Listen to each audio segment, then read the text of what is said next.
বিভিন্ন চ্যালেঞ্জ মোকাবেলায় বিশ্বজুড়ে সরকার, আন্তর্জাতিক সংস্থা, চিন্তাবিদ এবং বেসরকারি খাতের নির্বাহীদের অংশগ্রহণে প্রতি বছর সংযুক্ত আরব আমিরাতের দুবাইয়ে ওয়ার্ল্ড গভর্নমেন্ট সামিট অনুষ্ঠিত হয়। এবারের সম্মেলনের আমন্ত্রণ পেয়েছেন বাংলাদেশের অন্তর্বর্তী সরকারের প্রধান উপদেষ্টা doctor Mohammad Yunus. Dubai culture and arts অথরিটির চেয়ারপারসন শেখ লতিফা বিনতে মোহাম্মদ বিন রশিদ আল মাকতুম অন্তর্বর্তী সরকারের প্রধানকে সম্মেলনে অংশ নেয়ার অনুরোধ করেন।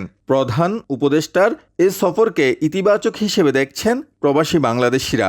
আমি মনে করি বাংলাদেশে বৈদেশিক বিনিয়োগ নেওয়ার জন্য এবং ইউএইর সাথে বা মধ্যপ্রাচ্যের সাথে বাংলাদেশের বাণিজ্যিক সম্পর্ক সুন্দর করার জন্য, উন্নত করার জন্য এটা একটি মোক্ষম সুযোগ আমাদের, যে সুযোগটাকে আমরা কাজে লাগাতে পারিনি অনেকদিন ধরে।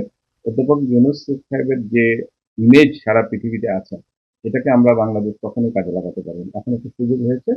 আজকে উনি আসলে আমি মনে করি যে বিনিয়োগ নিয়ে কথা বলা হবে।